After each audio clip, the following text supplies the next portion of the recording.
Culap-culip.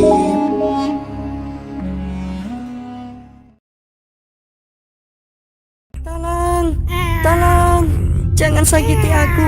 Aku mohon maafkan aku. Tolong, tolong, tolong. Aku mohon maafkan aku. Tolong, tolong. Sudah, pergilah wahai sang kucing. Biar aku yang mengurusnya. Apakah kamu menyesal sekarang? Mengapa dia menyerangku terus-menerus? Apa salahku? Cobalah ingat kembali apa yang telah kau lakukan semasa hidup dengan kucing itu.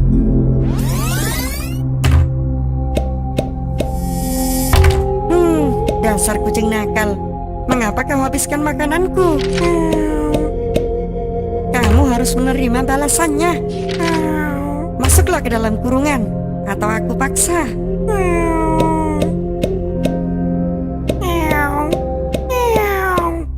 Kenapa kamu berisik sekali? Hah?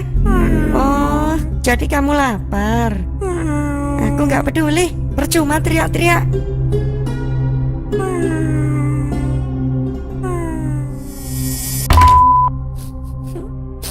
Kenapa kamu menangis? Hah? Iya, aku ingat sekarang. Dia kucing yang kusiksa dulu.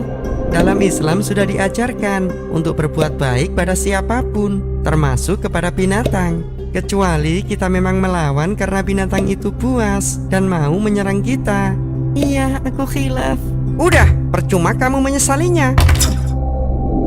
Yap! Aku mohon, jangan sakiti aku. Saat itu, si kucing juga memohon-mohon padamu kan? Tapi apa? Hah? Iya, aku salah. Ya! Ya! Dari Abdullah ibnu Umar radhiyallahu an bahwa Rasulullah sallallahu alaihi wasallam bersabda, seorang wanita disiksa disebabkan mengurung seekor kucing hingga mati kelaparan. Lalu wanita itu pun masuk neraka. Culap-culip. Kisah ini diriwayatkan oleh Sayyidah Aisyah radhiyallahu anha bahwa suatu ketika ia telah membebaskan seorang budak wanita dan membawa ke rumahnya.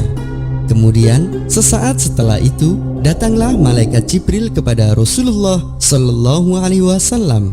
Malaikat Jibril membawakan perintah agar Rasulullah sallallahu alaihi wasallam mengeluarkan budak wanita itu dari rumahnya karena budak wanita itu telah menjadi golongan dari orang-orang yang ahli neraka. Kemudian perintah itu Rasulullah Shallallahu Alaihi Wasallam sampaikan kepada Sayyidah Aisyah radhiyallahu anha, dan dengan perasaan iba, Sayyidah Aisyah radhiyallahu anha rela melepas kepergian sang budak wanita itu. Tak ketinggalan, Sayyidah Aisyah radhiyallahu anha juga membekali beberapa kurma untuk bekal perjalanannya. Di tengah-tengah perjalanan, sang budak wanita itu pun mulai merasa lelah. Aku benar-benar payah dan lapar. Aku sudah tidak berdaya lagi. Oh ya, aku tadi dibekali kurma oleh istri Rasulullah Sallallahu Alaihi Wasallam yang baik hati itu. Bismillahirrahmanirrahim. Tolong berikan aku sedekah. Aku lapar sekali. Bagaimana ya? Sebenarnya aku juga lapar sekali, tapi kasihan juga melihatnya. Silahkan. Kebetulan ini ada sisa kurma yang aku makan. Benarkah nak? Kamu ikhlas? Iya, saya sudah makan kok sebagian. Silahkan diterima ya. Alhamdulillah. Terima kasih nak. Semoga Allah merahmatimu. Tak lama kemudian, Jibril kembali mendatangi Rasulullah Shallallahu Alaihi Wasallam dan mengabarkan bahwa keikhlasan sedekah kurma yang dikeluarkan oleh budak wanita itu telah membuatnya dirahmati oleh Allah, sehingga Jibril membawakan perintah agar Rasulullah Shallallahu Alaihi Wasallam kembali membawa budak wanita tersebut ke rumahnya, karena budak wanita itu kini telah menjadi golongan dari orang-orang yang ahli surga. Demikianlah kisah kedahsyatan sedekah yang ikhlas, sebagaimana dikutip dalam kitab Risalah Nawadirul Hikayah karya Ahmad Syihabuddin bin Salama Al-Quyubi. Culap-culip. Bukan kok, bukan aku yang mengambilnya. Terus siapa? Hah? Jelas-jelas kamu yang ada di sana waktu itu kok. Bukan aku, tapi dia. Lah, kok jadi aku? Kan aku cuma nganterin. Jangan asal nuduh kamu ya. Benar kok, aku melihatnya. Dia yang mengambilnya. Apa benar yang dia bilang? Dia bohong, aku tidak paham apa-apa. Banyak alasan kamu. Ya, Aduh, sumpah, aku gak tahu apa-apa. jangan banyak bicara. Mumpung pada lengah, kabur aja deh. Is. Tega sekali kau fitnah orang. Hah? Kamu siapa? Kami adalah penjaga hatimu. Kami, kan cuma kamu aja. Aku di sini. Hah? Gede amat kapaknya. Ya, sengaja aku bawa yang besar untuk kasih pelajaran buat tukang fitnah sepertimu. Tapi aku terpaksa. Aku takut diajar orang tadi.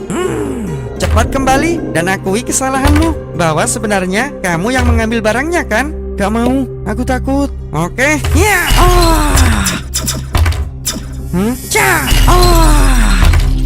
Mending kamu balik aja daripada kamu tersiksa di sini. Apalagi di akhirat siksaannya lebih pedih lagi. Benarkah? Gak percaya ya? Oke. Hap. Ampun, sakit. Baik. Aku akan kembali dan meluruskan. Akui salahmu dan minta maaflah. Ya. Saya minta maaf ya karena telah membuat fitnah dan kekacauan ini. Maaf, aku menyesal. Aku akan bertanggung jawab kok atas apa yang telah aku lakukan. Sesungguhnya orang-orang yang mendatangkan fitnah kepada orang-orang mukmin laki-laki dan perempuan, kemudian mereka tidak bertaubat, maka bagi mereka azab jahanam, dan bagi mereka azab yang sangat pedih. Culap-culip.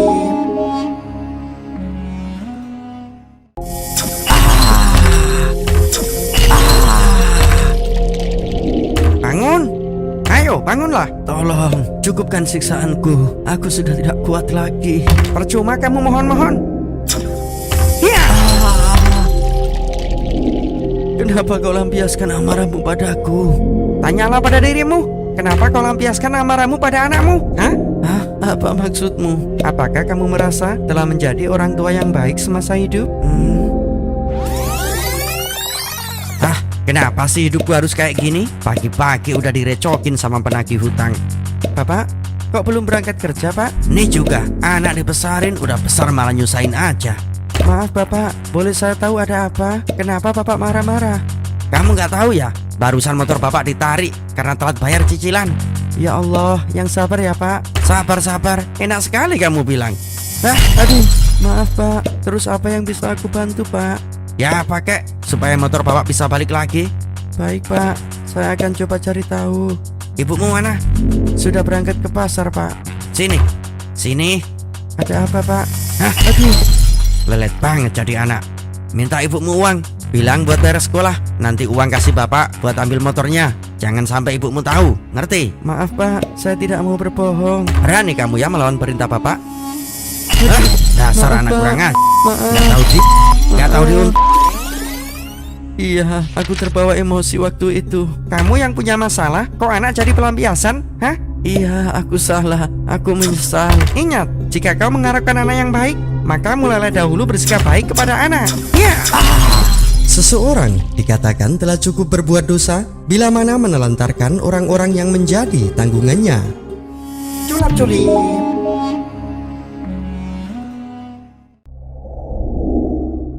Giliranmu, majulah. Saya? Baik. Sesuai catatan amal, kamu termasuk orang yang ahli sholat ya? Hehehe. Ya begitulah aku.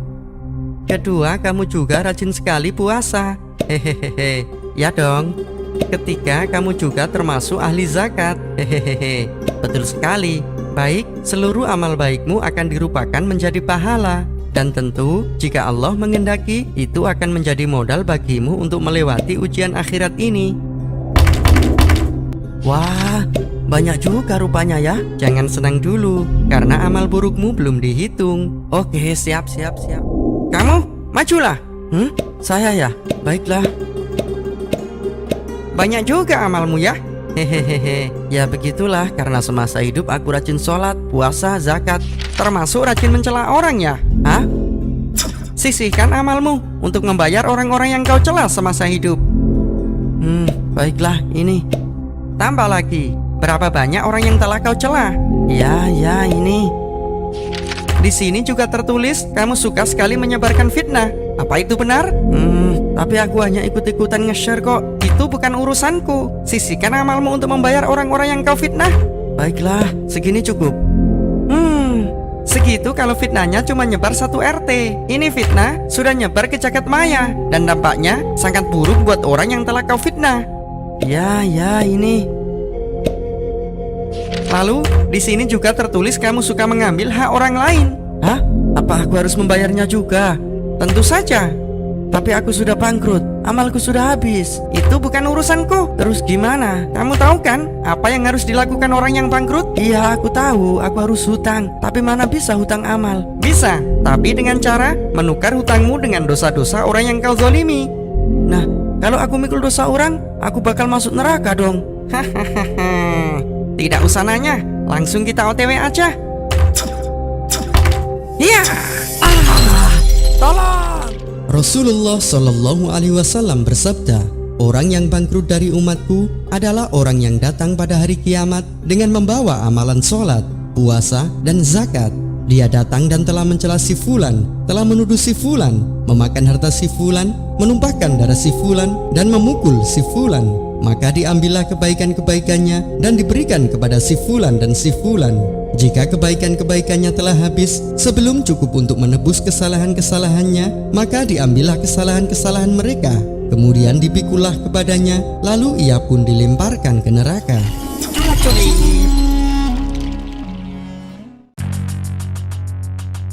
Lihat tuh bos, dia mau lewat. Biar aku kasih pelajaran dia. Tapi aku nggak ikut ya bos. Loh, kenapa? Sejak kapan kamu jadi anak mami? Bukan gitu bos, tapi aku udah mulai tobat. Ah, alasan aja. Mau kemana kamu cupu? Permisi, aku mau lewat. Widih, asem banget mukanya, kayak cicak diketiain. Permisi, aku mau lewat. Oke, tapi bayar dulu. Gak ada bang. Woi. Aduh, berani bantah sekarang ya? Tapi beneran bang, gak ada bang. Wadaw, ngeselin juga lama-lama. Aduh, tolong stop bang, aku buru-buru. Tetap nggak mau kasih ya? Ya. Hah? Kok semua pada berhenti? Ada apa ini? Siapa kalian? Kita adalah penjaga hatimu. Oh, jadi ini si jagoan yang merasa paling kuat dan paling benar itu. Baguslah kalau kamu tahu. Ya. Tolong lepaskan. Cuma segini aduh, kekuatanmu ya. Sakit. Hapca. Tolong. Culap. Siap. Ya. Siapa yang lemah dan pecundang sekarang? Hah? Iya, aku yang lemah dan pecundang. Ingat baik-baik, jangan pernah lagi membuli orang lain, baik itu dari kata-kata atau fisik, karena Allah melarang keras orang yang berbuat zalim. Bersyukurlah, karena Allah masih menunda balasannya. Itu artinya kamu masih diberi kesempatan untuk memperbaikinya. Iya, aku sadar. Tolong lepaskan aku dari tempat ini. Aku minta maaf ya. Aku janji tidak akan mengolok-ngolok atau bersikap kasar lagi. Hah?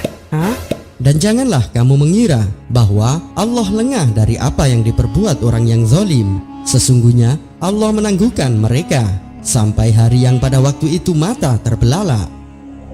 Hai orang-orang yang beriman, janganlah suatu kaum mengolok-ngolok kaum yang lain. Boleh jadi mereka lebih baik dari mereka.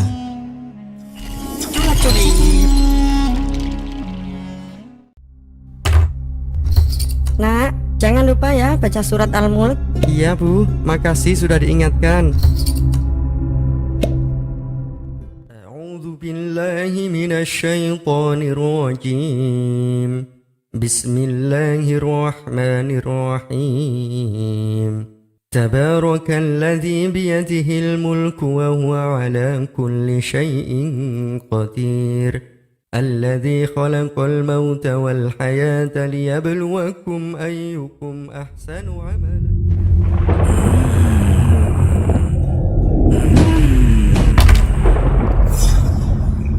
Wahai hamba Allah, menghadaplah dan bersiaplah menjalani ujian kuburmu.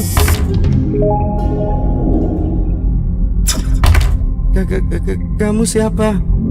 Aku yang berhak tanya di sini. Tugasmu adalah menjawab semua yang kutanyakan. Baik. Siapakah Tuhanmu? Jawablah, atau aku tumpahkan api neraka untuk membakarmu atas izin Allah. Ya Allah, aku ketakutan. Seluruh tubuhku bergetar hingga mulutku kaku tak bisa bicara. Baiklah, jika kau tak bisa menjawabnya, ya!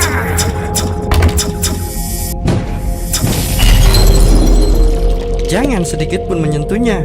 Kenapa kau menghalangiku untuk menghukumnya? Aku adalah salah satu surah dalam kitabullah yang sampai dia meninggal masih menempel di lidahnya, di rongganya, dan di dadanya.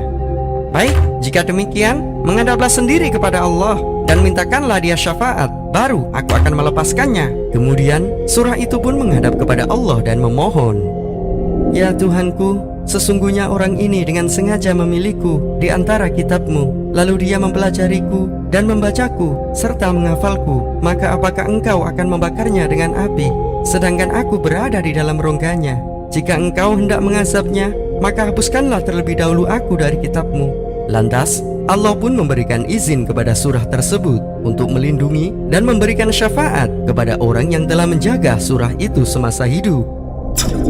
Pergilah, Allah telah memberikan syafaatnya bagi dia yang semasa hidup telah membacaku, mempelajariku, dan menghafalkanku. Baiklah, atas izin Allah, kuserahkan dia padamu.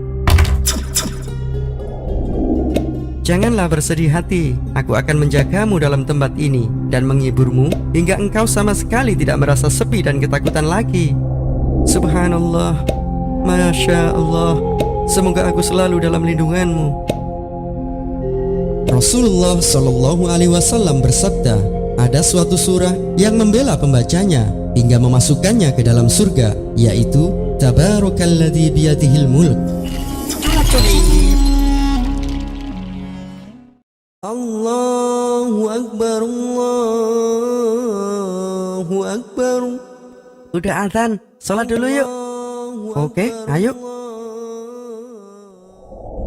Allahu Akbar, Allahu Akbar, Allahu Akbar. Bismillahirrahmanirrahim. Alhamdulillahi Rabbil Alamin. Ar-Rahmanir-Rahim. Maliki yaumiddin.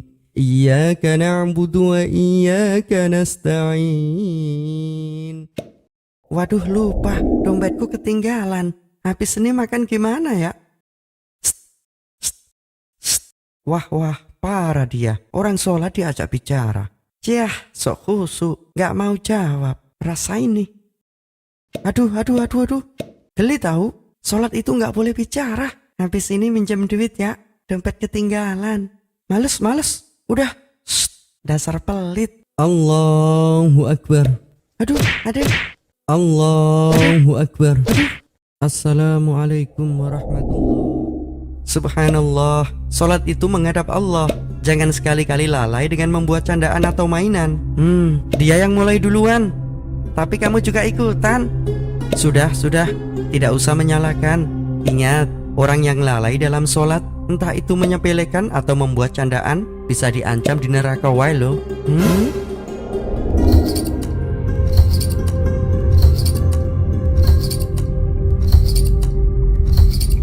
Awas.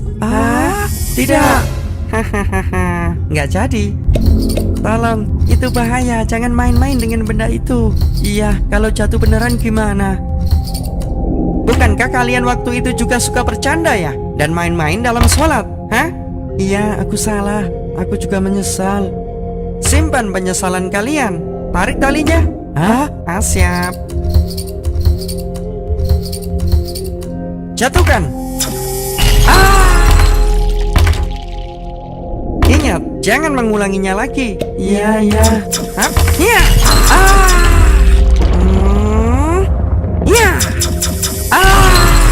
Ya Allah, aku tidak akan mengulanginya. Aku juga, maafkan aku ya Allah. Sebelumnya kami berbicara saat sholat.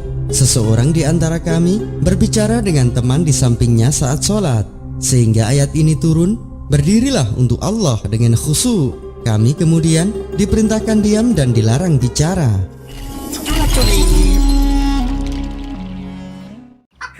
Hayo, mari datang kemari dan uji keberuntungan kalian. Cuma bayar 10.000 aja bisa berlipat-lipat. Hayo. Hah? Berlipat-lipat? Udah, ikutan aja bos. Iya ya, siapa tahu lagi nasib baik. Hahaha. Saya mau ikutan bos. Oke, cap cip cup. Silahkan, taruh uangmu di antara mangkuk ini. Oke, saya pasang yang ini. Alamak, apakah aku beruntung? Wow, nasib baik bos. Pasangkan lagi separuhnya. Kalau menang bisa foya-foya tuh. Hahaha. Bener juga ya. Nih, saya pasangkan separuhnya bos. Putar mangkuknya. Oke, cap cip cup. Silahkan, taruh uangmu di antara mangkuk ini. Saya pasang yang ini. Aduh, sial. Nggak terima aku. Akan kurebut kembali uangku yang hilang. Yuk lanjut lagi. Haha. Kalau sudah emosi gini, jiwa setannya akan otomatis keluar. Jadi, tinggal pantau aja sambil rebahan. Hahaha. Cap cip cup. Saya pasang yang ini. Hai, kalah lagi. Hah? Tolong. Jangan berisik. Ayo, lanjut dan bilang stop. Iya. Stop. Hahaha. Siap. Ayo, lanjut. Iya. Stop. Iya. Cukup. Kenapa kalian mengundi pilihan yang keduanya tidak menguntungkanku? Dengar, jika kamu berjudi, bisa jadi untung atau buntung. Tapi di akhirat balasannya sama, yaitu siksaan yang pedih. Ya. Hai orang-orang yang beriman, sesungguhnya khomer, berjudi, berhala, mengundi nasib dengan anak panah adalah termasuk perbuatan syaitan. Maka jauhilah perbuatan-perbuatan itu agar kamu mendapat keberuntungan.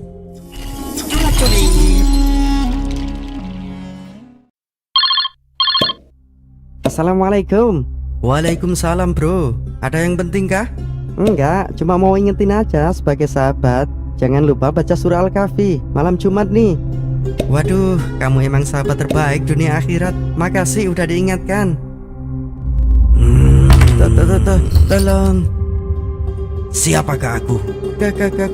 Kamu adalah penguasa di sini. Aku adalah Tuhanmu bangsa. Ya. Bangunlah. Hah? Aku hidup lagi. Apakah kamu masih ragu setelah aku matikan dirimu dan sekarang aku hidupkan lagi? Tidak, aku yakin bahwa kamu adalah Tuhanku. Bagus.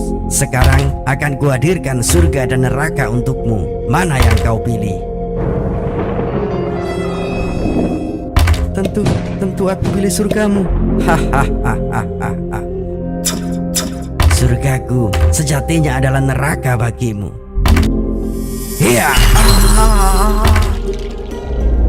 Kamu kelihatan tenang sekali. Tahukah kamu siapa aku? Demi Allah, aku bersaksi bahwa kamu adalah Dajjal laknatullah. Katakan bahwa aku adalah Tuhanmu. Tidak, Allah adalah Tuhanku. Kamu semakin membuatku marah. La ilaha illallah. Bangunlah. Apalagi yang kau inginkan? Apakah kamu masih ragu setelah aku mematikanmu? Lalu sekarang aku hidupkan kamu lagi? Justru aku semakin yakin bahwa kamu adalah musuh Allah. Baiklah, jika itu pilihanmu. Ya. Bismillahirrahmanirrahim. Alhamdulillahilladzi anzala ala abdihil kitaba wa lam yaj'al lahu 'iwaja. Qayyiman liyunzira ba'san syadidan min ladunhu wa yubashshiral mu'minin. Cukup. Kamu tidak bisa lagi menyentuhnya. Siapa kamu? Aku adalah perisai utusan Allah. Kenapa kamu menghalangiku untuk menguasai imannya? Karena dia telah berlindung kepada Allah dan istiqomah membaca ayat-ayatnya. Minggir. Ya. Pergilah. Baiklah, akan kucari hamba lain yang bisa kuhancurkan imannya. Rasulullah Shallallahu Alaihi Wasallam bersabda, Barang siapa yang menghafal 10 ayat pertama dari surah Al-Kahfi, maka ia akan terlindungi dari Dajjal.